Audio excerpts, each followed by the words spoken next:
ce que tu me dis, c'est qu'il y a 2 mois, les leads, ils étaient plutôt qualitatifs, tout allait bien. Et Oui. puis là, depuis 2 mois, la qualité des leads, elle a baissé. Oui, oui.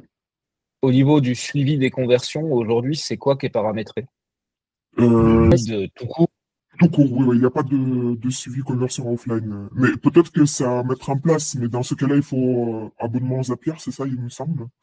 Alors, il y a plusieurs choses. Alors, effectivement, le top, c'est d'avoir la liaison CRM parce que comme ça, tu peux uniquement déclencher pour des leads qualifiés. Et puis, bah, ça fait que Google, tu sais que les conversions, c'est un peu l'étoile polaire. C'est-à-dire que Google, il analyse sans cesse l'historique des conversions Mhm. et par rapport à ça, il essaie d'aller chercher des personnes qui ressemblent. Je vous refais un tout petit cours théorique là-dessus, mais je pense que c'est important. Typiquement, aujourd'hui, quand tu utilises du smart bidding ou des campagnes performance max, dès lors que tu as de l'algorithme intelligent dans l'équation, ça veut dire quoi? Ça veut dire que Google, sur 100 clics que tu pourrais aller chercher, admettons, il va choisir, par exemple, les 50 ou les 30, ça va dépendre de l'enchère que tu as et de ton budget, mais il va choisir parmi tout ce qui est disponible. Et en fait, pour chaque recherche, en fonction du contexte de la personne, son historique, etc., tout ce que Google sait sur la personne et tout ce qu'il sait sur ton entreprise à toi, en tant qu'annonceur, il va faire un scoring et il va se dire, OK, celui-là, il a une probabilité élevée d'avoir une conversion. Plus la probabilité est élevée, plus toi, tu vas payer cher. Et plus la probabilité est élevée, plus Google va vouloir te montrer ta pub à cette personne-là. Donc, le suivi des conversions et les conversions en termes de dataset, d'historique, ce qu'il y a dedans, le profil des gens, Google se fait un profil moyen, un profil cible sur la base de l'historique de tes conversions.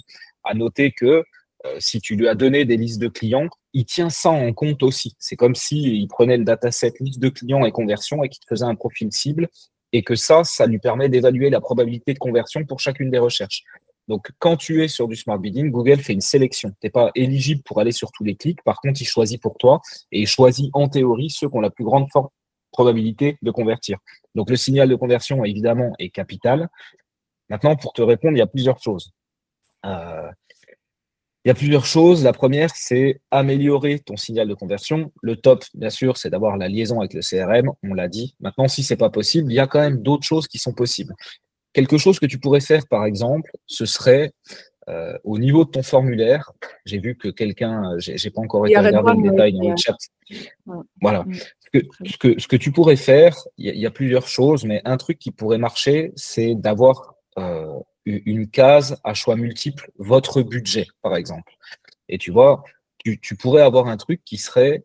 Alors, il y a deux écoles. Tu pourrais avoir une première tranche qui serait 0 à 5000, par exemple. Il faut adapter en fonction, évidemment, de ton client. Peut-être c'est 0 à 200, peut-être 0 à 500, 0 à 10 000, j'en sais rien. Mhm. Ça, c'est une première possibilité. Puis finalement, tu vois, tu vas avoir 3 ou 4 niveaux de budget. Et toi, ce que tu pourrais faire, c'est que en fonction du niveau de budget, tu vas avoir une valeur de conversion qui va être différente. Si le gars, il est entre 0 et 5000, ça vaut 10. S'il est entre 5 et 10 000, ça vaut 50. S'il est au-dessus de 20 000, ça vaut 10 000, par exemple. Finalement, tu optimises avec des enchères basées sur la valeur, avec un objectif de ROAS, qui fait que Google, il comprend que tous les leads, c'est intéressant, mais que ceux qui te plaisent le plus, c'est ceux qui ont le plus de budget. Ça, c'est une première manière de faire. Une autre manière de faire, et ça peut être encore un peu plus discriminant, ce serait d'avoir une première case qui serait de 5 à 10 000, par exemple. Ce qui fait que tous les gens qui ont moins de 5 000, bah, ils comprennent que globalement, c'est pas pour eux. Et du coup, en faisant ça, tu fais quelque part de la discrimination, c'est-à-dire que bah, tous ceux qui n'ont pas le budget minimum, tu les veux pas. Ouais. Et en faisant ça, ça veut dire que tu vas avoir moins de leads. Par contre, la qualité des leads que tu vas avoir, elle est supérieure. Et en faisant ça, ça augmente aussi la qualité du signal que Google reçoit en termes de conversion. Puisque les mauvais leads, entre guillemets, qui n'ont pas le budget, quelque part, ils vont se dire, ah bah merde, moi, j'ai pas le budget minimum nécessaire, bon, bah, je vais pas bosser avec eux. Donc, tu vas améliorer aussi la qualité du signal et la qualité, du coup, du ciblage fait par Google dans les gens à qui il peut proposer tes annonces. Ça pourrait être une piste aussi. Pas mal, pas mal. Bonne idée, je pense qu'elle sera contente avec ça. Mais ce qu'elle voudrait me faire, c'est On est d'accord qu'on ne peut pas exclure par ethnicité parce qu'elle voudrait que j'exclue une ethnicité, mais c'est pas possible, on est d'accord. Non, ça, on ne peut pas. Après, alors, tu pourrais aussi éventuellement avoir un ciblage qui exclut certaines zones. Ouais, Tu vois, Mais ça, admettons, alors, je prends des pincettes, attention à ce que je dis là, je fais pas de discrimination, pas de jugement, rien du tout, mais on va dire que moi, je le vois, j'ai des clients dans le luxe, d'accord? J'ai des clients qui vendent des montres, de l'horlogerie, des trucs qui valent vraiment la peau des couilles.